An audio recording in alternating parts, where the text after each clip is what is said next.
Bom, boa tarde, gente. Depois da conferência de abertura tão instigante, né, a gente vai ter a nossa primeira mesa redonda aqui da nossa conferência. Eu queria, então, desejar boas-vindas a todas e todos. E essa primeira mesa se intitula Ficção, Reflexividade, Modernismo, Estratégias Críticas e Narrativas, né? E ela é parte da programação da terceira jornada de estudos sobre Henry James e do primeiro simpósio de estudos sobre realismo e modernismo. Eu gostaria, antes de tudo, de lembrar que a organização da jornada e do simpósio é uma iniciativa do grupo de pesquisa Núcleo de Estudos sobre Henry James, e eu gostaria de agradecer muitíssimo pelo apoio institucional, em primeiro lugar, da CAPES, mas também do Programa de Pós-Graduação em Teoria Literária e Literatura Comparada da USP e ao Departamento de Teoria Literária e Literatura Comparada da FEFELESH. E agora eu tenho o grande prazer de apresentar os palestrantes que compõem essa mesa. Ela seria inicialmente composta por 3 palestrantes, mas, infelizmente, o professor Anderson Gonçalves ficou muito gripado, não tem condições de estar aqui com a gente hoje, de apresentar, mas a gente está tentando, né, ver se é possível alocá-lo em algum outro momento da jornada, né, em alguma outra mesa. A gente vai avisar, vai divulgar essa nova programação assim que for possível para vocês, né? Mas hoje nós estamos aqui com o professor Thiago Rhys Bezerra Cass, né, que é professor do Departamento de Letras Modernas e professor permanente do Programa de Pós-Graduação em Estudos Linguísticos e Literários em Inglês, aqui da USP, e do Programa de Pós-Graduação em Ciência da Literatura da Universidade Federal do Rio de Janeiro. Então, ainda meu colega, né, Thiago?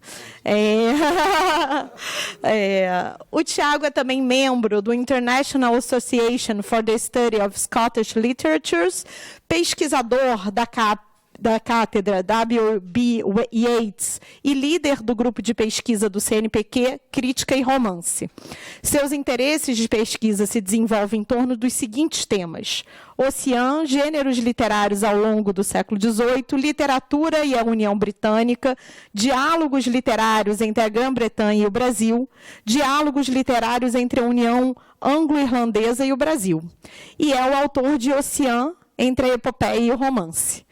Bom, aqui à minha esquerda está a Thaís Soranzo, que é doutora em Teoria e História Literária pela Unicamp, com a tese Retratos da Boemia, Naturalistas, Impressionistas e a Busca pela Autonomia da Arte. A Thaís acabou de se doutorar, né, agora em 2025, em abril. Parabéns, Thaís.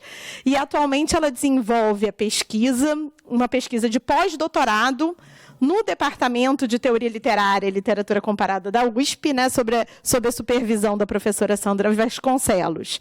A Thaís é membro do grupo de pesquisa História do Romance da Unicamp, né, grupo registrado no CNPq também, da George Moore Association, né, e da Association Internationale pour l'étude des rapports entre texte et image. É isso? Meu Deus, meu francês agora. E International Association of Word and Image Studies. Os seus interesses de pesquisa abrangem as áreas de tradução literária e literatura comparada, com ênfase nas relações entre literatura, artes visuais e imprensa periódica. Então, muito obrigada, Thiago e Thaís. Vai ser um prazer ouvir vocês.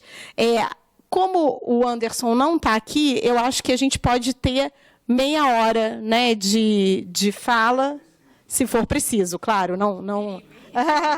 Que perigo. Né? E depois a gente abre para conversa. Enfim, as apresentações vão ser em inglês, assim, o professor Paul Armstrong também pode compreender, né? Fiz essa abertura em português, mas eles vão falar em inglês. E a gente pode fazer, preferivelmente, pode fazer o debate bilíngue, né? Então, tá ótimo. Bom, Thiago, a palavra está com você. Thank you, Louisa. Is it working? Yeah. Well, thank you, Louisa, for this kind introduction. So, hello, everyone. It is truly wonderful to see this room with so many familiar faces, students and colleagues alike. Well, let me begin by thanking Professors Pen Parreira and Suva Mello for the kind invitation to take part in this excellent series of talks on the vicissitudes of realism and modernism. Well, before I dive in, a brief disclaimer. What I'll be presenting today is an excerpt from a longer essay soon to see the light of day. The broader project examines chatty narrators in historical novels across several national traditions, focusing on authors as varied as Lady Morgan, Sir Walter Scott, James Fenimore Cooper, José de Alencar, and Camilo Castelo Branco. When I first agreed to give this talk, I genuinely believed I could address at least Scott and Cooper. But as I began preparing and translating parts of the essay into English, it quickly became clear that it was wildly delusional. Engaging seriously with the narratological intricacies of two novels as dense as Waverley and The Last of the Mohicans within the span of 20 minutes is frankly impossible.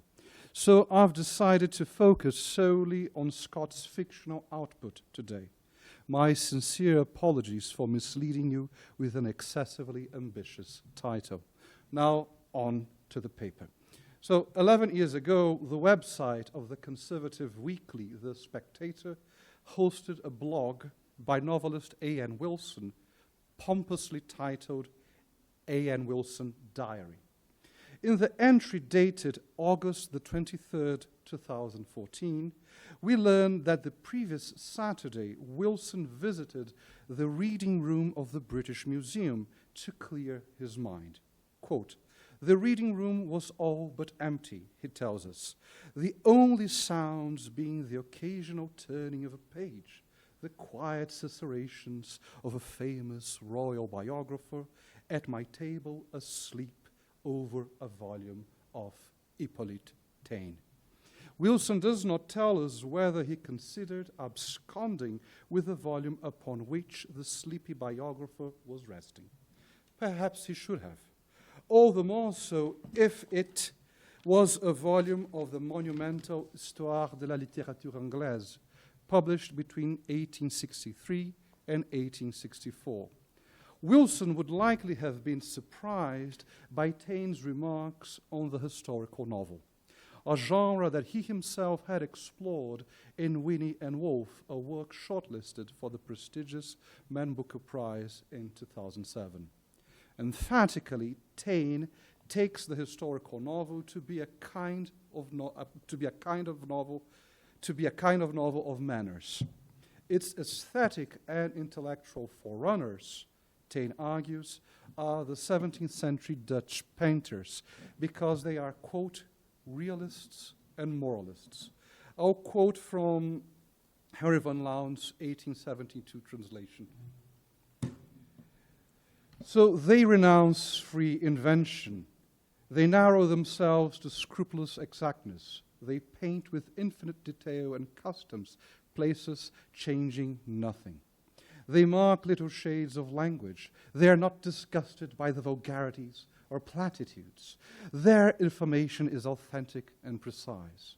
In short, they write, Van Loon uses the expressions citizens for fellow citizens, but they write like bourgeois for fellow bourgeois.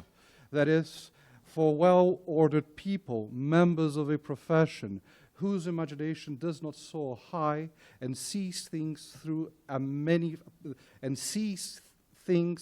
magnifying glass, incapable of relishing in the way of a picture except interiors and trompe-l'œil.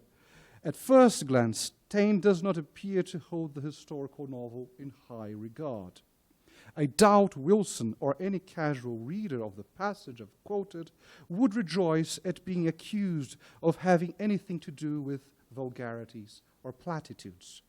A systematic reading of the Histoire de la littérature anglaise, however, would dispel that impression. Indeed, Taine perceives in the historical novel a hypertrophy of two constitutive elements of the novel as a genre: bourgeois sensibility and a realist mode of presentation. In the chapter titled Les Romanciers, or the Novelists, which addresses the consolidation of novelistic forms in England, Taine links the emergence of un nouveau genre, a new genre, to an unprecedented sévère pensée bourgeoise, severe bourgeois thought, which rejects the exaltation of fantasy and aspires to paint real life, to describe characters, to suggest plans of conduct, and to judge motives of action. As George Bowlucas clearly demonstrates, the Histoire de la littérature anglaise anticipates some of the central topoi, or commonplaces, of modern novel theory. From the early decades of the 20th century to the present, most scholars have defined the novel as a set of innovative narrative responses to unprecedented social processes. In the 1930s, Georg Lukács, already a convert to Stalinism, labeled the novel a bourgeois epic. By the late 1950s, Ian Watt drew on the seminal interventions of Erich Auerbach to distinguish the novel from traditional narrative genres, such as the epic and romance, based on techniques for presenting reality. Novels, Watt argued, deploy rhetorical devices that conceal or avoid making explicit their fictionality, favoring showing over telling, adopting an ostensibly referential language, and defining characters and events through precise temporal and spatial coordinates. As Australian scholar and novelist Paul Dawson aptly summarizes in his excellent 2023, The Story of Fictional Truth. Watt displays aesthetic principles that see the development of the novel as a gradual march towards showing rather than telling, the effacement of authorial presence, the dramatization of consciousness. Within this explanatory framework, the crystallization of the historical novel has become a privileged moment for reflecting on the formal and ideological conditions of Taine's new genre. On one hand, the historical novel emerged, as Lukács suggests, with the rise to power of middling sectors of society after the French Revolution. More interestingly and less schematically, the historical novel intensified the realist mode or technique, rendering it a kind of primus inter pares among other novelistic subgenres. The very sedimentation of the term realism, which occurred in the early 19th century, was contemporaneous with the rise of the historical novel, even though the techniques we retrospectively associate with realism had long been, as Michael McKeon notes, practiced in the 18th century novel. I apologize for my terrible and annoying reading voice. According to John McQueen, historical novels formalize a concept of historical time that presupposes change, movement, and unpredictability, employing narrative strategies aimed at contrasting population groups at different stages of social organization. The protagonist's trajectory maps and renders intelligible the crises and crossroads of societies in convulsion. Thus, the historical novel incorporates into its compositional precepts the logic or habits of sociological thought. The social-political context in which the story is set determines the structures of the fictional universe. Characters in historical novels, Guido Mazzone notes in his monumental theory of the novel, may rebel against the direction of historical process, but they cannot ignore them. At another level, the historical novel does not merely conceal or avoid making its fictionality explicit. It has been argued that within this genre, realist technique often shifts into a register of factuality, deliberately mobilizing rhetorical devices drawn from factual genres, such as historiography, biography, and memoir. As Inaferis notes, historical novels often draw on authoritative discursive formations, forms of public discourse already in circulation, written and rewritten multiple times. Such formations produce, to echo Barthes, not merely the effect of the real, but in Ferris's colorful phrase, the effect of the historical, endowing the events recounted in the narrative with an aura of incontestability, insofar as they are sanctioned or reinforced by sources perceived as official. In short, in historical novels, we often find the realist technique of dissimulating fictionality enhanced by rhetorical steroids. The correlation between the realist mode or technique and the historical novel is therefore one of those critical theoretical truisms that either obscure deviations or conversely highlight them to the point of elevating them to the status of programmatic eccentricities. I intend to show, however, that these supposed deviations do not necessarily indicate a failure in the handling of historical novel conventions, nor a deliberate tensioning of the form. Quite the contrary. Despite the venerable lineage of critics who see in a realism boosted by a rhetoric of factuality one of the defining traits of the historical novel, I aim to point out that from its very origins, the genre tends not to conceal, but rather to emphasize its fictional protocols. From its very outset, with the writer most often associated with the genre, historical novels frequently feature a loquacious or chatty and expansive narrator. More specifically, they convert the act of narration itself into one of the most salient materials and subjects of the story. They indulge in what Jeffrey Williams calls narrative moments, in which the constituent procedures of narrative are thematized or scrutinized reflexively. In a charitable key, these reflexive modulations are usually described as humorous asides. More impatient readers see them as authorial intrusions or parenthetical commentary that shatter the suspension of disbelief. They are, as described in the colorful phrase from the Charterhouse of Parma by Stendhal, gunshots during a concert. My aim is to show, however, that the narrator's garrulity or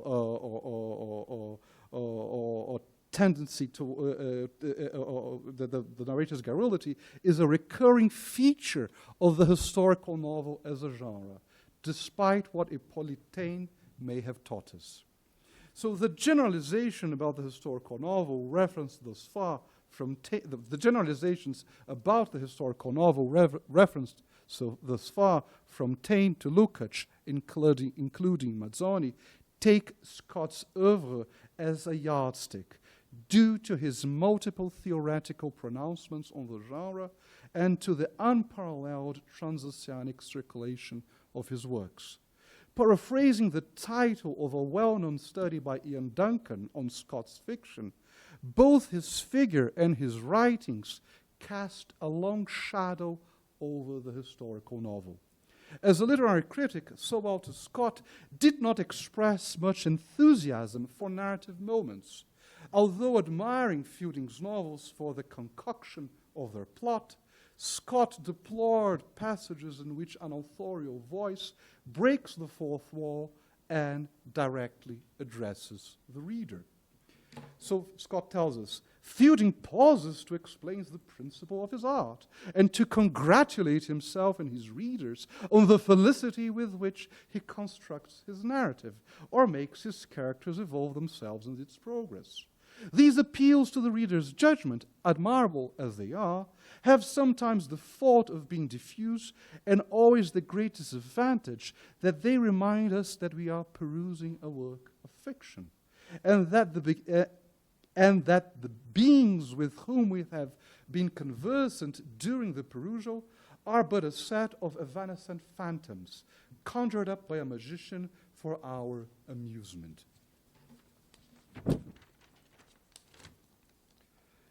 It is difficult to analyze Scott's inaugural novel, Waverley, or 'Tis 60 Years Since, published in 1814, without caving in to the sway of centuries-old interpretive traditions. An untenured scholar, like yours truly, may hesitate. And yet, one need only read the novel's opening paragraph to recover confidence. In chapter 1 of the first volume, the narrator appears in unmistakably authorial guise, sharing with the reader his hesitations regarding the name of the protagonist and, by implication, the title of the book we hold in our hands. I apologize for this long citation, but I'll read it in full. The title of this work has not been chosen without the grave and solid deliberation, which matters of importance demand from the prudent. Even its first or general denomination was the result of no common research or selection, although, according to the example of my predecessors, I had only to seize upon the most sounding enophonic surname that English history or topography affords, and elect it at once as the title of my work and the name of my hero. But alas, what could my readers have expected from the chivalrous epithets of Howard, Mordaunt, Mortimer, or Stanley, or from the softer and more sentimental sounds of Belmore, Belleville, Belfield, and Belgrave, but pages of inanity, similar to those which have been so often christened for half a century past? I must modestly admit that I am too diffident of my own merit to place it in unnecessary opposition to preconceived associations. I have, therefore, like a maiden knight with his white shield, assumed for my hero Waverley, an uncontaminated name, bearing with it sound only of good or evil, excepting what the reader shall hereafter be pleased to affix to it. Though lengthy, this passage foregrounds the material and graphic substrata of the narrative. In Waverley's opening paragraph, okay, so the citation is correct. Though lengthy, this passage foregrounds the material and graphic substrata of the narrative. In Waverley's opening paragraph, the subjectivized narrator reminds the reader that he or she is not merely dealing with a work of fiction, populated by imagined characters and events, but also with a book, whose title is an editorial construct, anticipating or responding to market expectations.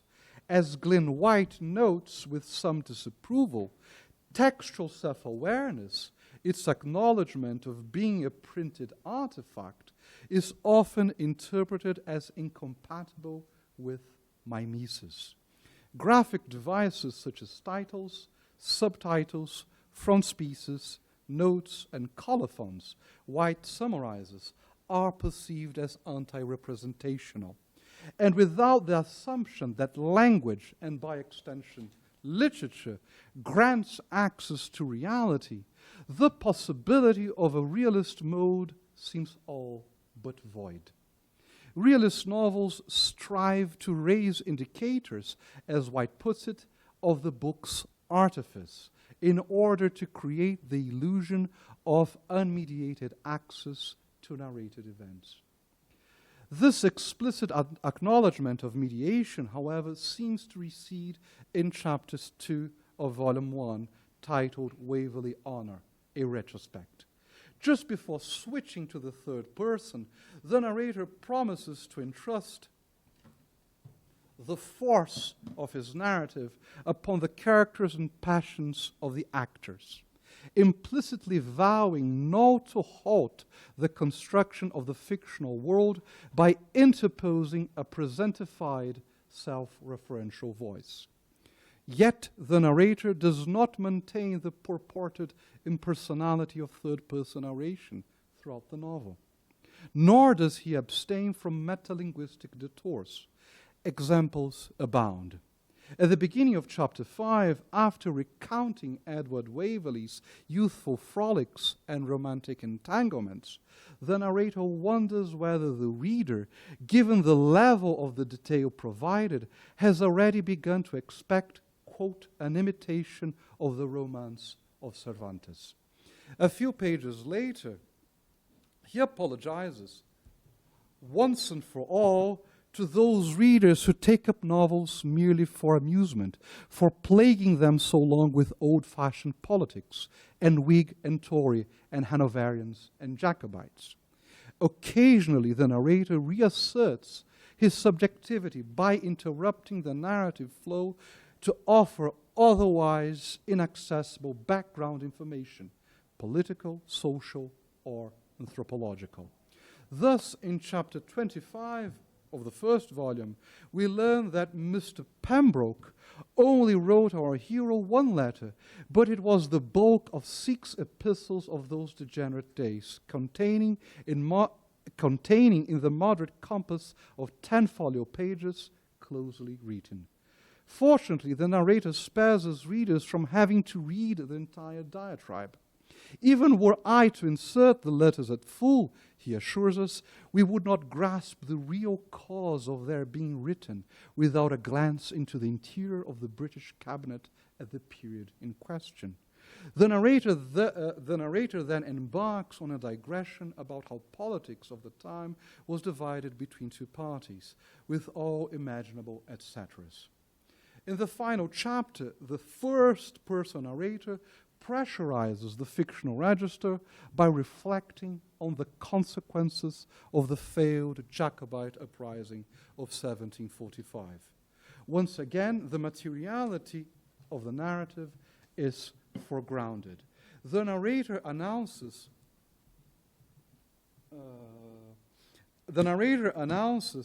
that our journey has come to an end. The contract has been fulfilled.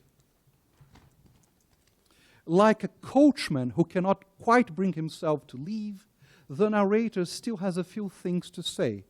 If the reader's patience has already run out, however, he is free to close the volume. Notwithstanding the light, somewhat facetious tone, it precedes a sociologizing inflection. There is a marked shift in perspective from characters and events to a sweeping summary of the transformations undergone by Scottish society as a whole. The narrator declares that there's no European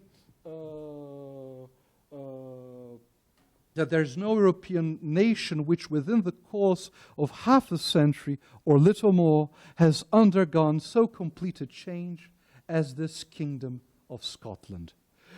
With the British state's victory over the rebels, a new economic system was ushered in with the influx of wealth and extension of commerce. Pre-modern institutions, such as the patriarchal jurisdiction of clan chieftains, were abolished. It is a society whose way of life have been irretrievably lost, irrevocably lost. Waverley, or 60 years since, does not conclude with the impersonal voice of a sociologist narrator, of a voice so inflected with this factual register. The final 5 paragraphs revert to the first person, once again adopting an authorial persona. Here, however, matters grow more complex. The I, the self, who had repeatedly disrupted or obstructed the realist mode, now offers a reflection on how Waverley might faithfully convey life in the Scottish Highlands. It has been my object to describe these persons, not by a caricatured or exaggerated use of the national dialect, but by their habits, manners, and feelings. In other words, the novel is presented as informed by realism in a narrative moment. A moment of reflexivity that inevitably exposes the text's fictionality. Oh, thank you very much.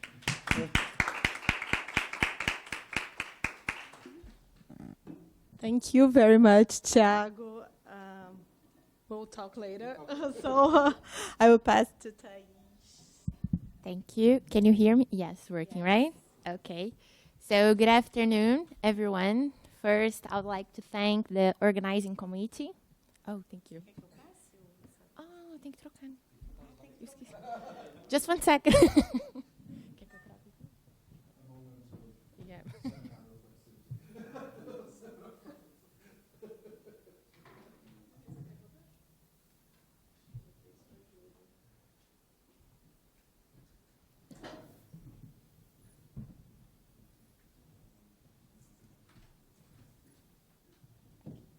Você prefere passar ou... Deixa eu só ver se está funcionando aqui. É assim, né? Aí foi, beleza.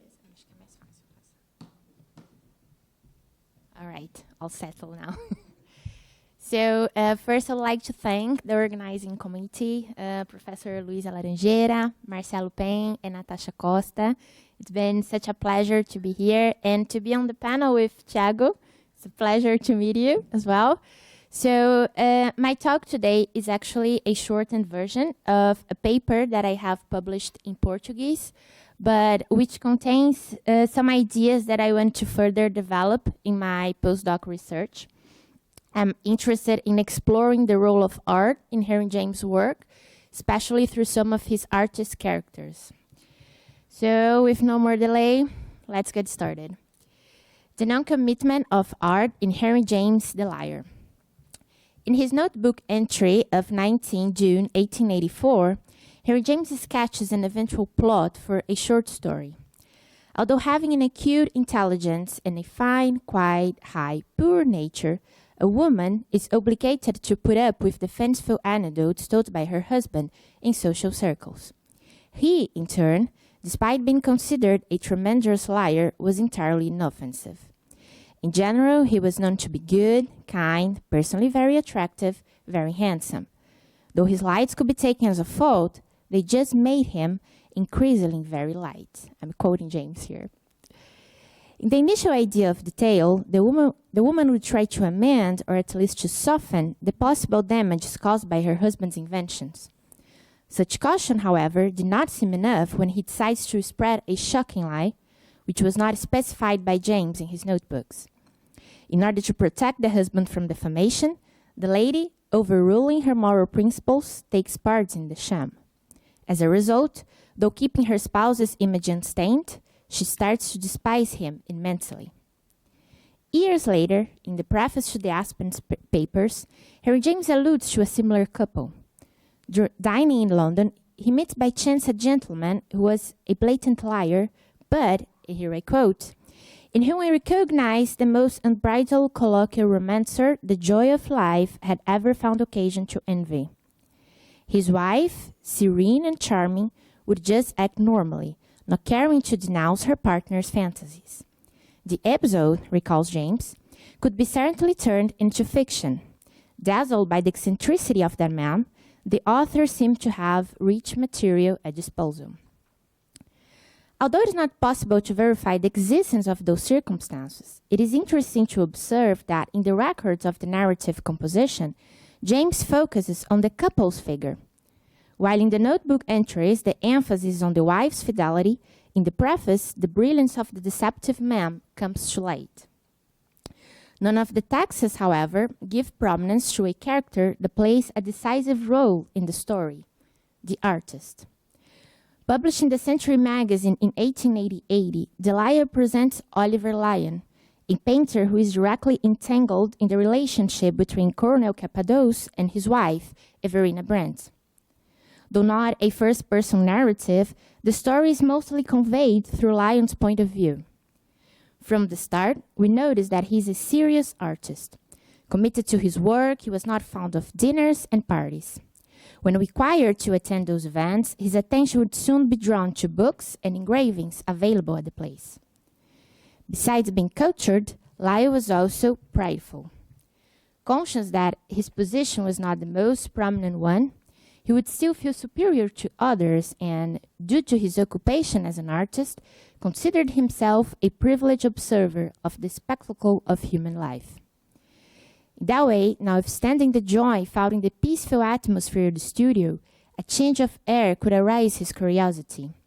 As his favorite diversion was to watch, face after face, the new scenario would offer plentiful material to his work. In that country house, he could be at ease to contemplate the human mask. As a spectator of the human condition, the artist is alward a distinct place. Instead of taking part in society, he examines it from afar, thus converting the human mask into an aesthetic object. From his part, Lyle initially embodies such attributes. Despite his vanity, he relies on the craft as an artist to scrutinize the whole group. Not by chance, he regretted not only having met Sir David before painting his portrait. Not having met Sir David, yeah. Unlike the enigmatic figure of the old man, who may be seen as an impressive relic, Lyle was not intrigued by the people at the house since they did not represent a subject to him. Nonetheless, the painter's indifferent attitude towards the visitors is abruptly changed when he comes across Colonel Cappadoce. Upon catching sight of the man, the artist is immediately drawn by his feature. This gentleman, he asks himself, what was he? Would he be a subject? In contrast with the other guests, whose appearance was easily unveiled by the painter, Cappadoce had a certain mystery that Lyon could not decipher.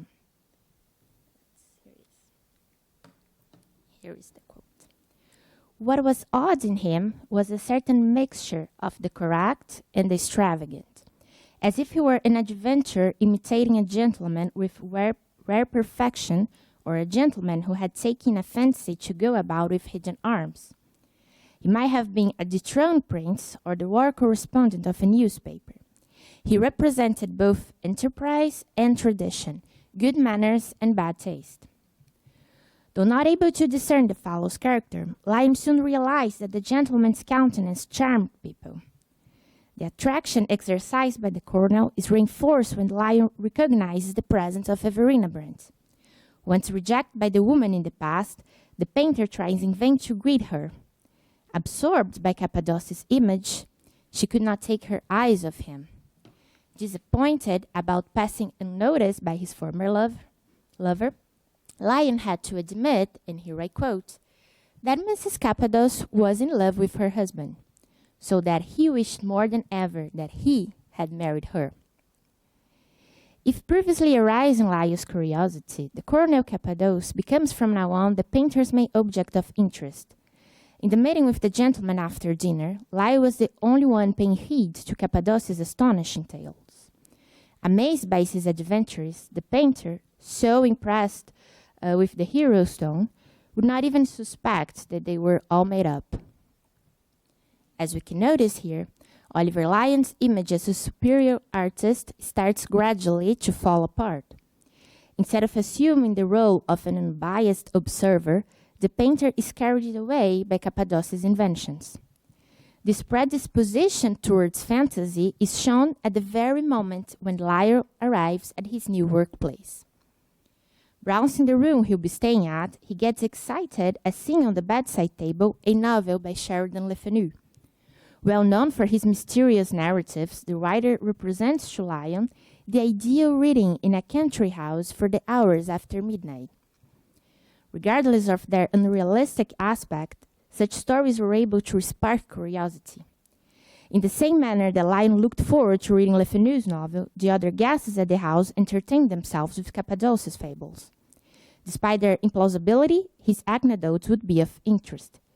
Cappadoce's enchantment, in short, and here I quote, was so contagious that his listener was more or less on his side, as against the probabilities. In this sense, although Lion is the painter character in the story, Cappadoce also bears a resemblance to an artist. In order to invent tales, Lion recognizes that the colonel, and here I quote, handled the brush as a raconteur with such freedom. Consequently, like any other artist, Cappadoce has to face creative ruts from time to time. The muse, breathing upon him at her pleasure, often left him alone. Besides, Cappadoce could not even avoid critics. When treated with scorn, he would follow the lead of misunderstood artists. Resorting to irony, he never completely retract nor retreat. Still, there is another meaningful feature regarding Cappadoce as an artist, the aimlessness of his lies. Beginning to question the veracity of such tales, Lion strives for gathering information about the colonel's personality. During the conversations with Sir David, the painter learns that Cappadoce's lies are already a known fact. Nonetheless, according to the old man, the colonel was far from being evil.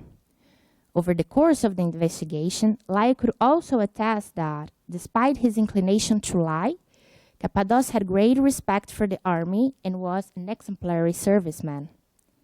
Although delighted in adorning his hunting adventures, he barely bragged about his military achievements. Therefore, by a knowledge that the colonel would not act in bad faith, Lion comes to the conclusion that he is the liar platonic. In other words, he's disinterested. He doesn't operate with a hope of gain or with a desire to endure. It's art for art, and he's prompted by the love of beauty. He has an inner vision of what might have been, of what ought to be, and he helps on the good cause by the simple substitution of a nuance. He paints, as it were, and so do I. As an artist, Cappadoce has aesthetic concerns. There was not a specific purpose behind his inventions. Free from the responsibility to depict the reality of the facts, the colonel only aims to produce an harmonious effect. By being prompted by the love of beauty, he seeks to create a certain aesthetic fruition. From this perspective, Cappadoce takes up the role that should have been performed by Oliver Lion. Although the painter had initially presented himself as the unbiased artist who watches society at a distance, he will taint his work with personal goals. Upon encountering Everina Brandt after such a long time, Lion revives his former love. Remembering when they first met in Munich, the painter describes his beloved as the most delightful thing. Distinguishing her as simple, kind, and good, the protagonist he calls that Everina was honest and straightforward, even clear as a bell. By forming such image of Mrs. Cappadoce, it is no wonder that Lion felt outraged for having been rejected. At the time in Munich, he was still an amateur painter without any money, and in consequence, his marriage proposal had been declined. The resentment for not having been chosen by his former love is aggravated when Lion starts to pay attention to the husband's qualities. From the outset, the painter realizes that, among all the gentlemen at the dinner, Cappadoce's pleasant voice stands out. To fill out the picture, he wore fashionable clothes and mastered social skills. Overly jealous, Lion firmly believed that if Mrs. Cappadoce were aware of the husband's lies, she would regret not having married the painter. Eager to prove to Everina that he was much better than the man she had chosen, Lion did say to himself that he should like to bring her round to feel that there would have been more dignity in a union with a certain ordered person. He even dreamed of the hour when, with a burning face, she would ask him not to take it up. Then he should be almost consoled. He would be magnanimous. As we can notice, Lion is driven by a feeling of pride. Deep inside, he looks forward to seeing Everina humiliated before him. Only that way he could please his wounded ego for having been rejected. To this end, he commits himself to paint a portrait of Cappadoce. In his view, the painting was a necessary tool to disclose the colonel's nature. While working on the portrait, Lion would be both a painter and a psychologist, as he already had the impression that no one drilled the colonel out more than he. At this point, it is interesting to observe how the text offers us another idea of art. Whilst Cappadocia's fanciful narratives distorted reality and did not stick to facts, Lyon's painting, in turn, was meant to unveil the truth. In a pungent realism, art serves here as an efficient means of denunciation. Though having forbidden Everina and her spouse to take a look at his work in progress, Lyon, returning unexpectedly from vacation, catches them staring at the picture in the studio. Surprised by hearing a scream, the painter steps back behind the curtain, and not being noticed by the couple, watches the whole scene from afar. Here's the scene. The scene that took place before Lyon's eyes was one of the most extraordinary they had ever rested upon. Delicacy and the failure to comprehend kept him at first from interrupting it. For what he saw was a woman who had thrown herself in a flood of tears on her companion's bosom. He was perfectly aware of what he was about. He was for the moment an eavesdropper, a spy. But he was also aware that a very odd business in which his confidence had been trifled with was going forward, and that, if in a measure it didn't concern him, in a measure it very definitely did. One of the most emblematic episodes in the text, the passage situates Lyon in the double position of a spectator and creator. As a spectator, he has before him a sort of tableau in which is represented a scene of intimacy between the couple. Nevertheless, even standing apart from the situation, the protagonist is aware that he had provoked that tension. In this case, it is the artist who watches the effects of his own work. Still hidden behind the curtain, he catches a glimpse of Mrs. Cappadoce clung to her husband in convulsive cry. Considering the painting an act of betrayal, she protested. Everything there oughtn't to be. Everything he has seen is too dreadful. Her biggest concern, however, was the exhibition of the painting, which demonstrates that the portrait was, as Barbara Martineau has claimed, a corrupt masterpiece. If it were made public, Cappadocia's darkest side would be shown.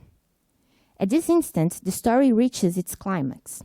Overwhelmed by a thunder fury, Cappadocia gets hold of a dagger laying around in the studio and plunges it into the canvas. A recurring theme in literature, the distinction between the individual and his portrait is totally blurred. In the faint border between life and art, Cappadocia, upon destroying the painting, had the sensation of killing himself. While the couple was distressed by the picture, the painter, in turn, could not be more satisfied with his work. Although witnessing the colonel's attack, Lyon did not regret the destruction of the painting. On the contrary, he felt exultant after finally getting the evidence he was craving for. Everina did agonize over her husband's falsity. Had this been the outcome of the story, The Liar could be read as a moral tale. As James had previously sketched in his notebooks, Everina, due to her ethical principles, would be devastated by her partner's behavior. Art, in this case, would serve as an identified tool. With the acute vision of an artist, Lyon would take the responsibility for denouncing the corruption of society. To the reader's benefit, the matter is much more complex. Despite the initial shock, the couple does not alter their daily life because of the painting. When invited to have dinner with them sometime later, the painter is astonished by their hypocrisy. Pretending not to know about the destruction of the canvas, they express deep admiration for the work. When confronted by Lyon, Cappadocia not only denies the attack, but also blames Geraldine, a model who he had met by chance in the painter's studio. In addition to the protagonist's frustration, Mrs. Cappadocia backed her husband up. Besides confirming the absurd theory that Geraldine was guilty, she had no scruples about lying. Looking the artist straight in his face without a blush, Everina said she had simply loved the painting. To a certain extent, her attitude does not surprise the reader. Throughout the text, there are clues indicating that her character might be questionable. For instance, in one of the conversations between Lyon and Sir David, the elderly man affirms that Mrs. Cappadocia was already used to her husband's lies. As she was in love with him, she could easily be one of those women who have a sympathy for a fellow performer.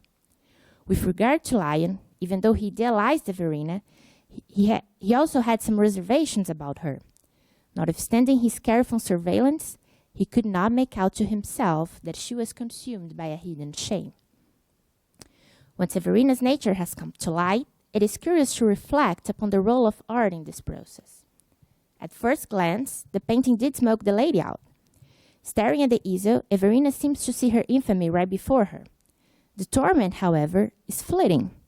In a short time, Lion's former lover becomes hypocritical again. According to Horace Segel, and I hope I'm pronouncing it correctly, such attitude would be related to Everina's refusal to make her dishonor publicly known. Indeed, the only circumstance in which Mrs. Cappadoce shows fragility is when she believes to be alone with her husband. Nonetheless, such concern about people's opinion did not prevent her from taking part in Cappadoce's scam and blaming an innocent girl. In this sense, the painting did not interfere whatsoever with Everina's behavior. Without any instructive purpose, art is presented here as not capable of redemption. Building on that, the text uses the idea of lying to problematize the very condition of art. Originally the liar to be unmasked, Cappadoce was such a gifted storyteller that his ingenious fables kept listeners under their sway. On the other hand, willing to take advantage of his role as an artist to reveal the colonel's nature, Lai is bitterly disappointed when learning that Everina, who he once thought to be the most honest of women, is so cynical as her husband. In the meantime, the reader also needs to regard the narrative with suspicion. Through free indirect discourse, the episodes are exclusively rendered by a character who is incapable of maintaining neutrality about the couple's relationship. Lion's suspicion point of view has already been discussed by Jamaican scholars, such as Lyle Powers, Wayne Booth, and Horace Segel. Some of them have drawn this former resource to consider the painter a wicked man. Lyle Powers, for example, defends that, among all the characters in the story, Everina is the only one who has a clear understanding of the situation. According to the author, early in Munich, she could already identify Lion's jealous and vengeful nature. The story, however, does not present enough elements that indicate Everina's opinion about the painter. We are only informed that she once rejected him because he was poor. Moreover, although Lion is depicted as someone prideful, his selfishness is at times attenuated. For instance, after being told by Everina when it would be best to find her at home, the painter had a slight suspicion that she might like him. Lion's curiosity on this point, explains the narrator, may strike the reader as fatuous, but something must be allowed to a disappointed man. Later on, though delighted with the almost finished portrait, Lion could not help feeling a little ashamed of himself. Not an unscrupulous type, Lion was just a regular man. Like any other person, he was driven by jealousy and pride. Far from being a superior artist, the painter is someone flawed. By trying to lay bare reality, he did not realize how much was entangled in the story. In opposition to what Lion believed, art is not in charge of offering an unfailing truth. In the vein of Cappadoce's fantasy or Le Fanu's mysterious narratives, it is bestowed upon art the reverence of lying. In the case of the liar, the reader is entrusted with the work of untying the knots of a story in which no one is reliable. Almost concluding here. Such reflections form part of Henry James' aesthetic project. In the art of fiction, by abolishing prescribing rules that interfere with creative autonomy, the author condemns the use of distinction between romance and novel, since the standard of execution is, according to James, equally high for the romancer as well as for the novelist. Therefore, it is not surprising that Cappadoce's tales are not disparaged in The Liar. As a romancer, the colonel is able to arouse people's interest, which constitutes a merit for James. By extension, what is at stake in the text is not Lion's preference for mysterious fiction, but his obsession with conferring a duty to art. By stating that humanity is immense and reality has a myriad forms, Henry James grants the artist the liberty of playing with facts. From this perspective, The Liar could be interpreted as representatives of such concepts. In dialogue with James' critical production, the text sheds light on the ingenuity of art. Not trustworthy if each character manipulates actuality at leisure. Without any moral commitment, art is free to create its own reality. By using art as a means of denunciation, Lyon breaks this fundamental principle and fails as an artist. In this sense, as the problem of artistic representation acquires greater complexity in the text, the liar seems to corroborate Harry James' witty assertion. And I conclude here with this quote. To what degree a purpose in a work of art is a source of corruption, I shall not attempt to inquire. The one that seems to me the least dangerous is the purpose of making a perfect work. Thank you.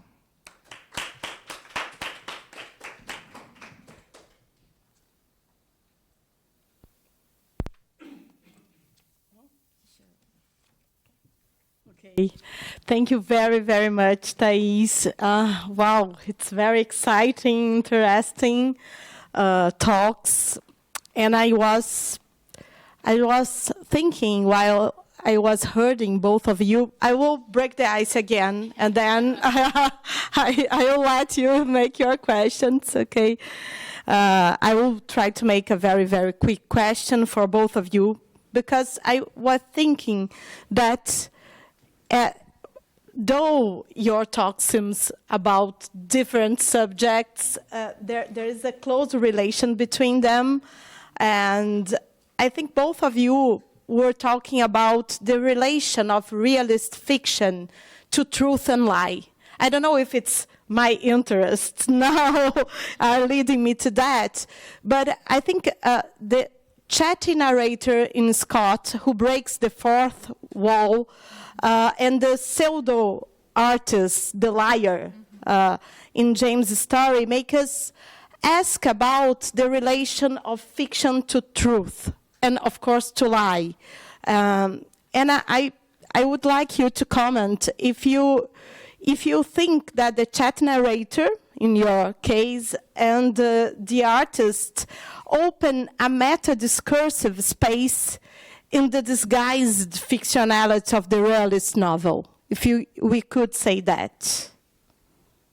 It's clear, no, not really. Do you want to start? Go ahead. Well, how should I react to your question, Louisa? Let me see. What every time? Let me try to elaborate my answer by returning to this original project, how I came to it. Originally, it was an attempt of mine at addressing a rather recurrent feature of the criticism of the historical novel in Brazil and Portugal, which is often described as a sort of deviation or from a realist European or North American matrix. And I set myself with the task to demonstrate that the historical novel, that the European and North American historical novel, that they contain the same tensions that we often acknowledge here in the Brazilian and Portuguese historical novels, which is the historical novel to some extent renders explicit the impossibility of recovering the dead matter of past experience, of trying to render narratable all the intricacies, the complexity of the totality of historical experience. So, to my mind, the historical novel seems to be informed by a sort of tension. And when you try to render narratable the entire orientation of the historical process, it is as if the novel reaches a sort of generic limit. Or not only the novel reaches a sort of generic limit, but realism as a mode reaches a sort of limit and needs to compensate by making explicit its own fictionality, by showing us that this attempt at fictionalizing the past, it's in no uncertain way, well, not a lie, but something that can only be achieved through fiction. And then and then this realist mode that has one often tends to correlate to the historical novel, it reaches its sort of limit, and then the narrator becomes subjectivized and addresses the reader as if a way to circumvent this clash between the wide scope of the materials and the narrowness of the realist mode. Because to my mind, the realist mode tends to work neatly, at least in the late 18th century and early 19th century novel, when it is dealing with the present, which is given, upon which whose rules, whose norms, whose principles one does not need to reflect upon. So when one tries, the historical novel is to some extent as a sort of is akin to science fiction, because one needs to explain the constitutive rules of this irretrievable past. The act of rescuing the past from its pastness, it's something that only fiction can do, and when one is invested in recovering such past, fiction ends up revealing its own devices through the subjectivization of the narrator, who shifts momentarily from this impersonal, authoritative, factual third-person narrator to a personified, individualized, subjectivized, identifiable first-person narrator who engages with a sort of ongoing, with a sort of recurrent or interspersed conversation with the reader. I don't know whether I was able to answer your question. But it is a long way, I say. And my original aim was to demonstrate that the Brazilian historical novel by Alencar and the Portuguese historical novel by Camilo Castelo Branco, that they are not aberrations. That they are informed by the same logic of the historical novel by those hugely influential novelists such as Scott and Cooper. Okay, but thank you. Thank you. Perfect. Thaís. Thank you. Well, actually, when you ask this question, I cannot help thinking about the idea of autonomy of art. And I may be too influenced by Bourdieu because he was an important author in my thesis, but not that I defend the reading a piece of fiction through sociological lens, but I think he brings this question about this meta-discursive fiction becomes more acquires more autonomy because art is free to depict its own problems, to talk about itself. And I think as James is so concerned about this problem of the autonomy of art, he's constantly thinking about how art should be, free from external demands. This resource, this meta-discursive fiction, I think illustrates an attempt to for this autonomy, and those artist characters, at least from my perspective, throws more light on this problem. I think the whole matter turns more complex with this artist character thinking about the own production of art within the text. I don't know if I gave you. I would like to ask more questions, but I will do it later at the break. Okay. I think I will open. Okay, Paul. Marcelo,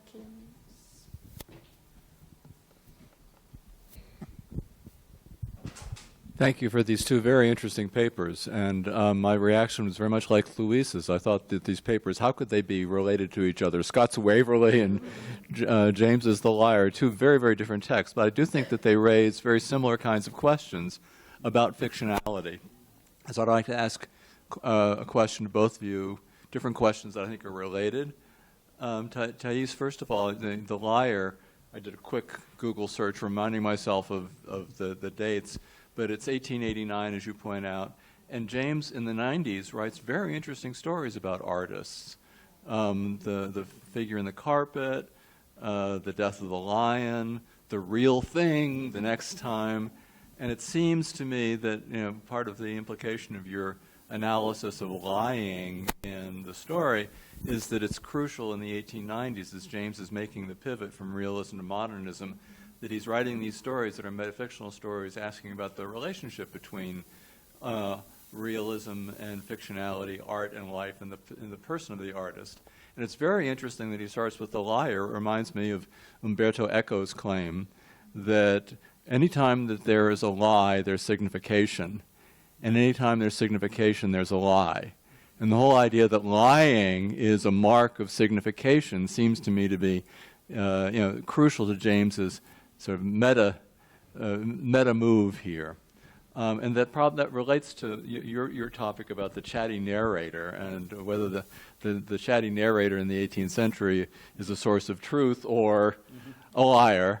I was very interested that you started with Watts' The Rise of the Novel, and how he argues, as you put it, that the novel moves more from telling to showing, but can never get beyond telling.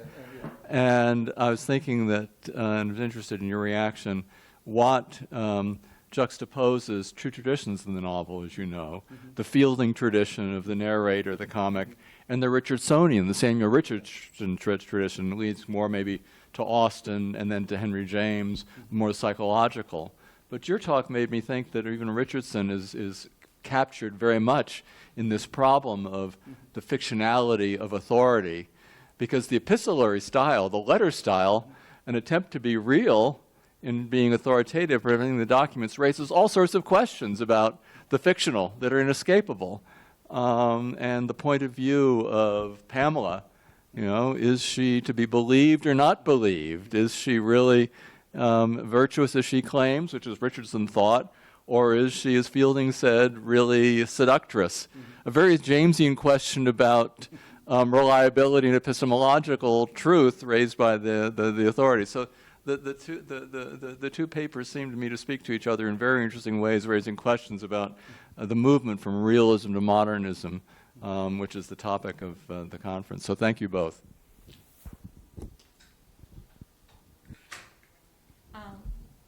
Thaís? All right. Thank you very much for your remarks.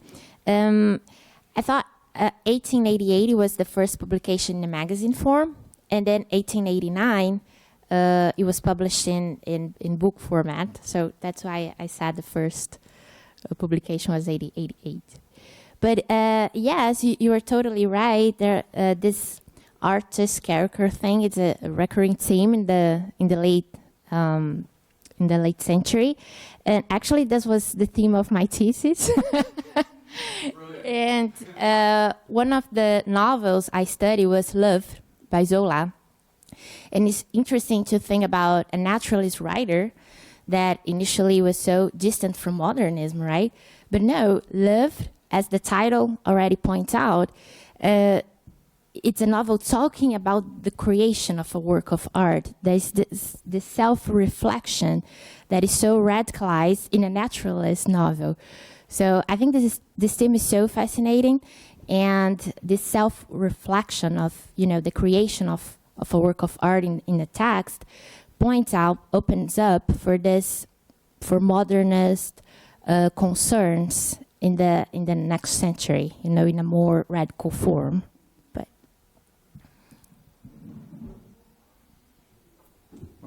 First of all, thank you for your question.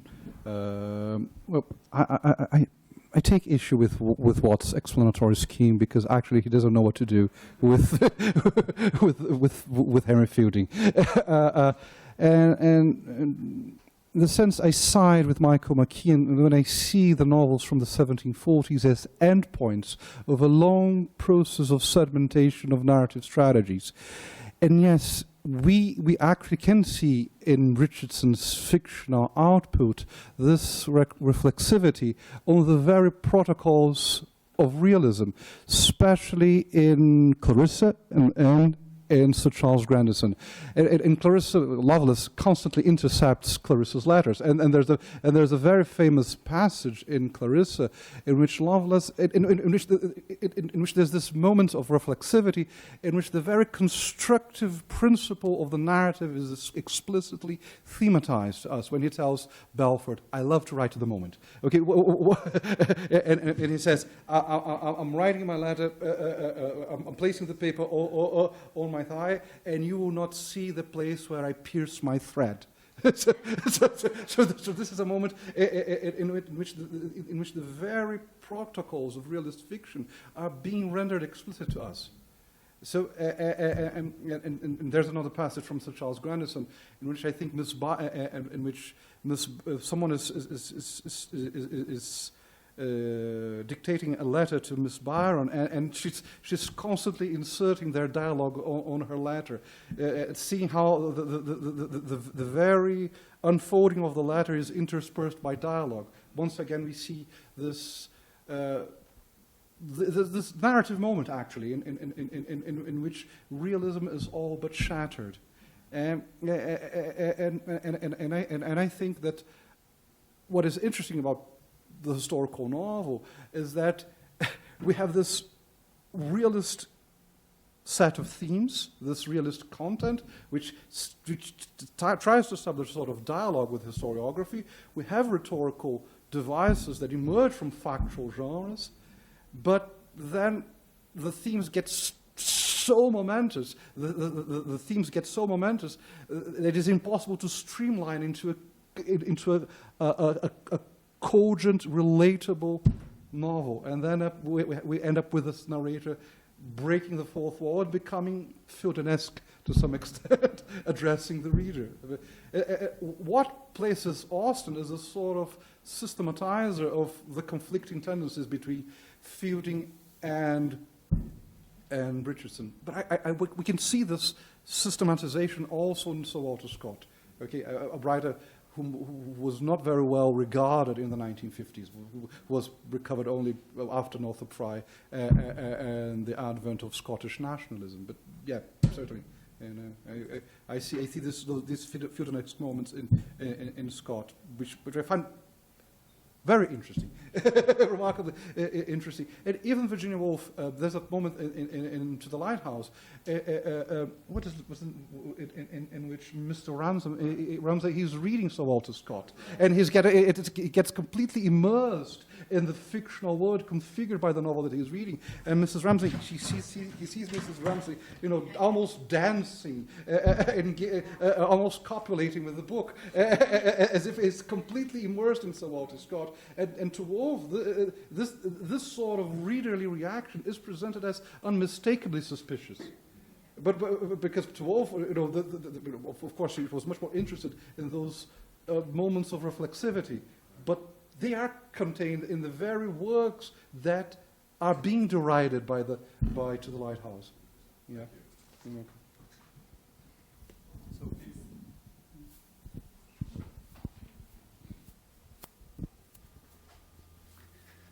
Thiago, I'd like to pose you a question. It's funny that although Scott criticizes Fielding, he ends up doing the same thing. Do you see any difference between the chattering narrators in Fielding and in Scott? Because, as you know, Fielding also asserts some sort of historical truth claim for the novel. So, although he wouldn't think of the novel as trying to retrieve the past, but as a sort of a chronicle of contemporary life. Mm-hmm. So I wonder if you see any differences between the interventions of the author in the novels. Yeah, well, Jean, that's a very... I actually must admit that I haven't thought through those differences, so I'm giving a sort of impromptu answer. But I think that in Fielding's novels, those moments of reflexivity, they are more or less ending themselves, because they are the very purpose of the story.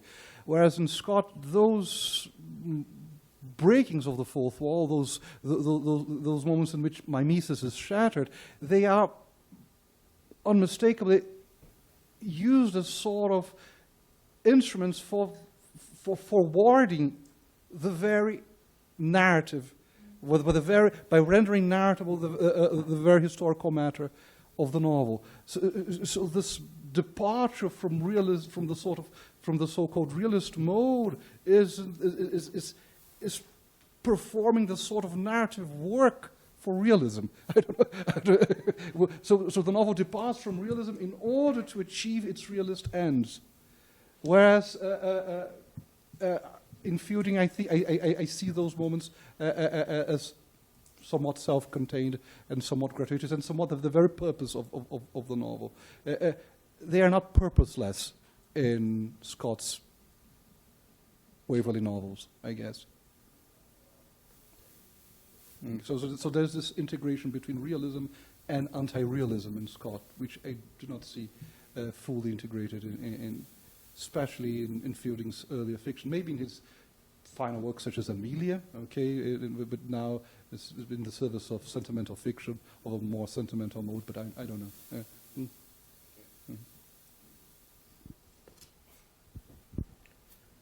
Well, Thiago, I have two questions for you. One is very simple. I can ask in English, and the other, it's completely impossible, so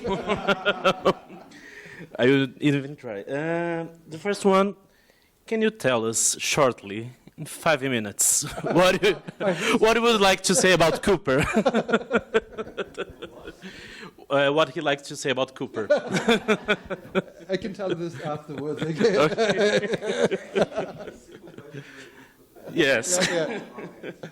Yeah. The other I will do in Portuguese, but I'll share with you the essay. Okay.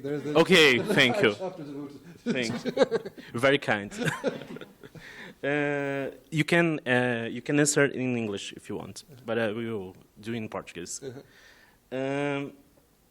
Se eu entendi um pouco do seu ponto, você está colocando que, embora a crítica tenha consolidado uma certa visão realista, digamos, ou da presença dos procedimentos realistas no romance histórico, ele está eivado, digamos assim, de indícios de ficcionalidade, da presença do narrador, que não só expõe a ficcionalidade da obra, mas também aponta para o estatuto de mercadoria que ela ocupa. Né? Você chega a comentar um pouco disso. Né? Claro, né? Embora não seja, você tenha demonstrado que isso não seja exatamente verdade, de toda maneira, há uma certa presença de uma racionalidade burguesa atuando, de alguma forma, na forma desses romances, ou um pouco do modo como a crítica vai entender essa racionalidade operando. É um pouco o ponto do Adorno, claro, né? É isso que eu estou pensando. O que eu queria que você comentasse é um pouco qual relação que isso tem com o fato de Scott, de alguma maneira, não realizar plenamente essa racionalidade, qual relação tem com a matéria que ele escolhe no romance, que é a Escócia, propriamente, né? Porque justamente como você gosta de dizer, o sócio minoritário, né, da Inglaterra, nesse sentido. Né? Então, é um país periférico, nesse sentido. Então, de alguma maneira, a racionalidade burguesa ali não opera exatamente. Well, I think I'll answer in Portuguese. Okay, I'll try answer in English, and then if I stumble upon. It was a very simple question. First of all, Michael McKean tends to correlate those moments of reflexivity to a more conservative or even reactionary tradition. And, for instance, Swift, Fielding is another obvious example. Carlyle in the 19th century. And he tends, and thus those moments of reflexivity, from what I understand, from what I gather from your question, you are seeing as symptomatic of a pre-bourgeois or pre-modern I don't know, mentality, ideology, take on events. And you have more or less correlated those moments to Scotland, okay, a peripheral country, the junior partner in the British Union. Well, I see those those moments of reflexivity, from what I gather, from what I've read, this is an ongoing project, okay, but I see them in novels published in Scotland, in Ireland, in the United States. I'm not a specialist in American literature. I don't know whether one can consider the United States periphery. It was, on its rise to power in the 19th century. We see in Brazil, we see in Portugal, but we also see in France.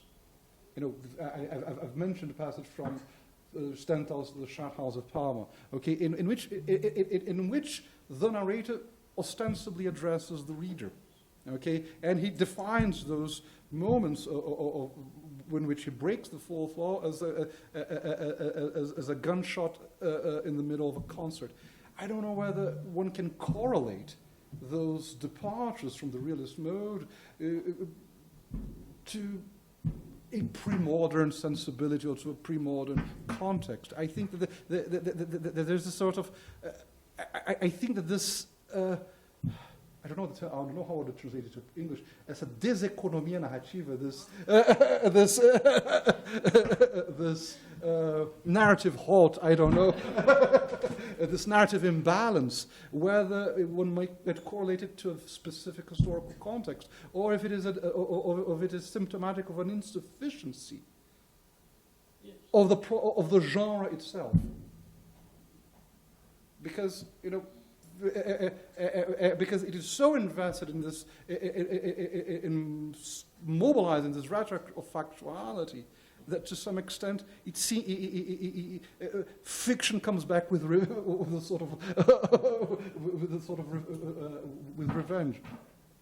I don't know whether I have answered your question. Mm-hmm. Do you want to? You're gonna make another. Do you want to make a No, I don't have questions. In fact, just sharing the same feeling that everybody. We weren't thinking about that, but there are similarities between the two papers. The chatty narrator could be, I was thinking, like Capdos, the way he's raconteur, and this kind of disinterested. That's very interesting. The fact that he's l'art pour l'art, art for art's sake. And then what would James be thinking about when he made his character, describe him like that, or the narrator, and I don't remember, but the narrator or the character, yeah. And so I was thinking perhaps like the earlier art for art's sake in the Romantism and La Vie Bohème and this thing, that idea that artist could be a sort of anti-bourgeois, and a resistance to the bourgeois life. And at the same time, I was thinking also that these two modes, telling and showing, and that's a very Jamesian dilemma, and also could be thought of like two modes that are not, they are always together. I'm thinking like Jameson in the antinomies of realism, that there are two forces, and you can't separate them, and they are always together, even when the author thinks they are not, and especially in James as well, and not only so. So I don't have any questions, but I don't know if you both would like to comment on that. If I made myself clear, I don't know. As well, maybe it's better to say those things in Portuguese, but we try. It's a bit rusty as well, but I can explain better in Portuguese if you you prefer.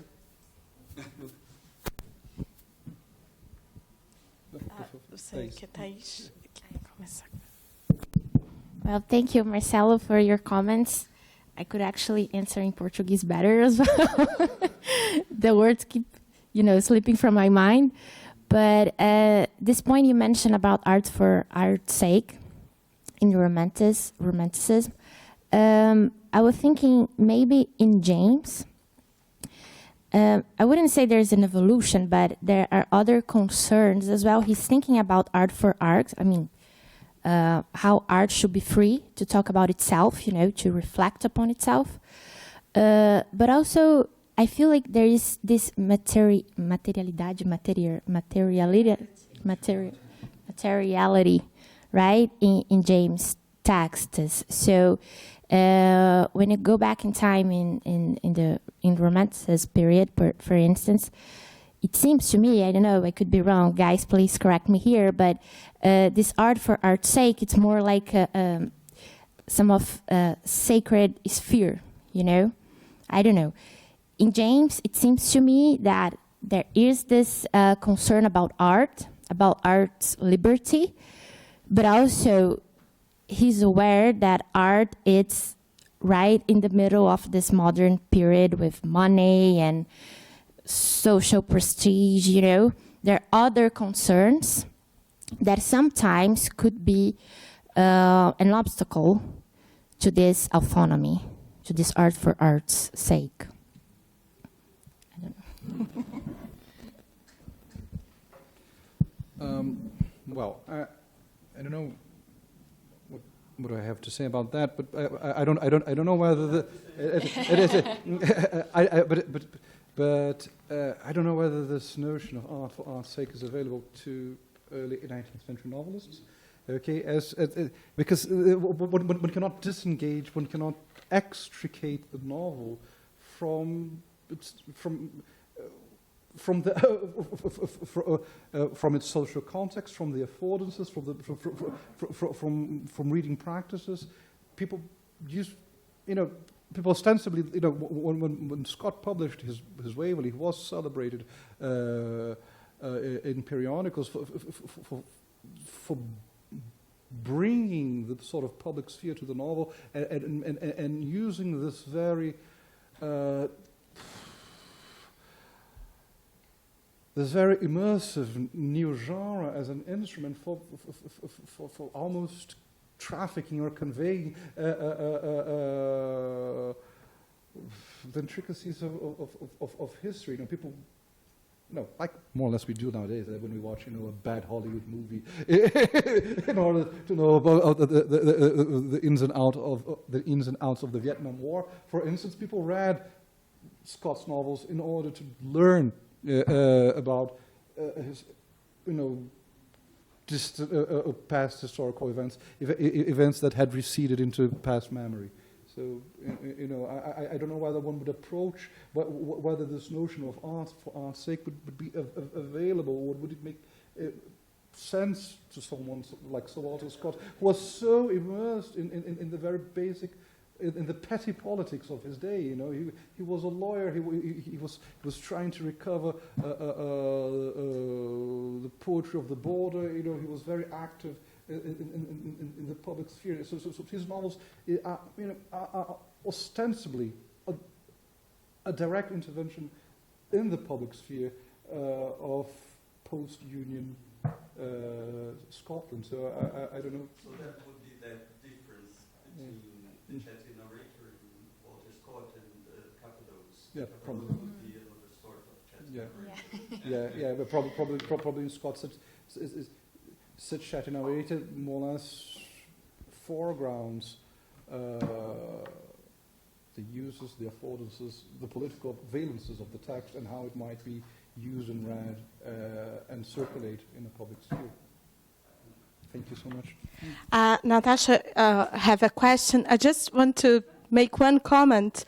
While I was hearing you, I remember that James, in the art of fiction, he is while he is defending the autonomy of art. He's criticizing what he calls the apologetic writer of his time, the writer who apologizes for the fictionality of fiction. And he criticized Trollope because he's a chat narrator. The novels by He's George Eliot, precisely a chat narrator who says, oh, this story is just a make-believe. It's not true life. So I remember that. I just want to... And Lubbock, took issue with Thackeray's novels. He said that Thackeray spoiled his novels in the craft of fiction. Yeah, perfect. So, Natasha.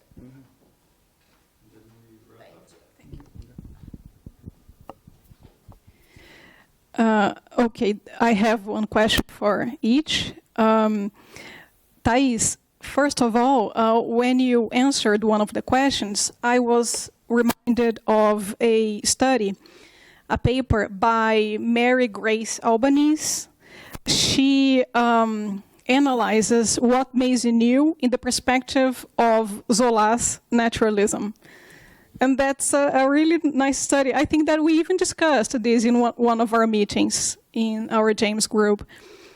And she argues that some of James's late techniques in his later novels, they are essentially related to naturalism techniques.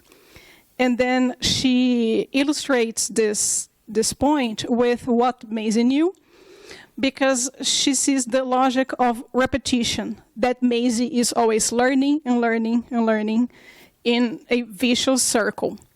But then she sees a distinction that James escapes determinism by creating this child character that will escape the cycle, that she will have her own consciousness and be able to break the cycle. So it's just I found your point interesting, and then I would like to ask if you are studying this right now, if you are planning to analyze this relation between James and naturalism. So that's one question. And then for Thiago, in 2016, there was a conference on James at the American University of Paris. And one of the panels focused on speech and voice. That was very nice. And then Professor Natalia King, she remarked how in James, dialogues sometimes resemble one another, or how the chats sometimes resemble one another. And then all the characters end up sounding like James. perhaps due to the fact that he dictated some of his works. So do you think about this issue of individuality and subjective voice in Scott's writing? I was thinking of the final part of your talk.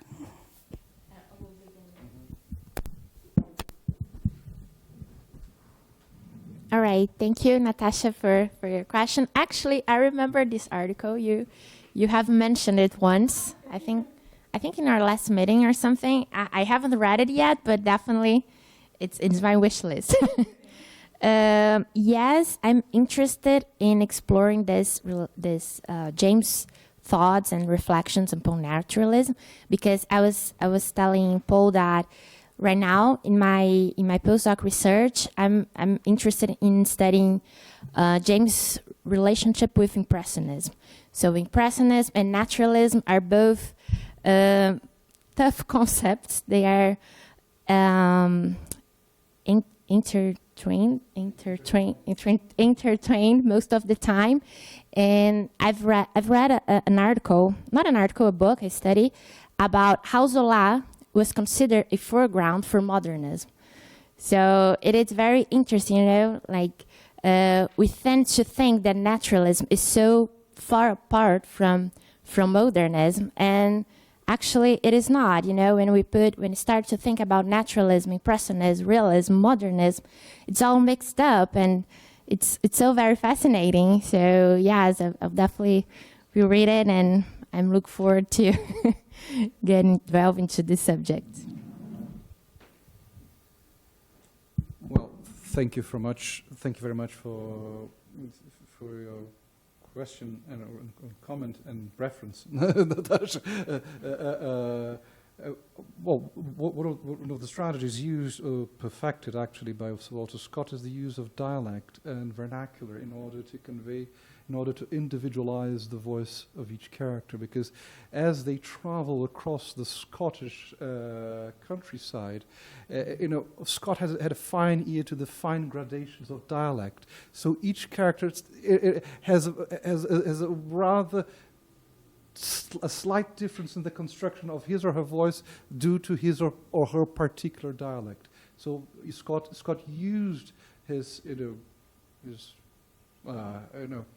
almost his pre-folkloristic or pre-ethnographic knowledge, or his ethnographic knowledge of non-metropolitan Scotland in order to register the multiplicity of voices of that nation that was in the early 19th century being integrated to the British mainland, but to the rest of British society. Okay, so this is a strategy that was not only, it was certainly perfected and mastered by Sir Walter Scott.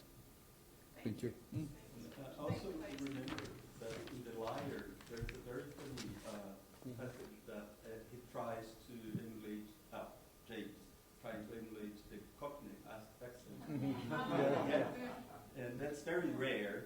It's so amazing because we don't see that very often. In Princess Casamance also. Yes. I think in the Johnny Corner as well. Yes. The O Scott ele conhecia de back. fazer isso aqui entre uma cidade e outra, assim, sabe? Most of the time. It's rarely, but happens. Okay. Unfortunately, again, we'll have to end, but in order to begin again, very, very soon. Thank you, everybody.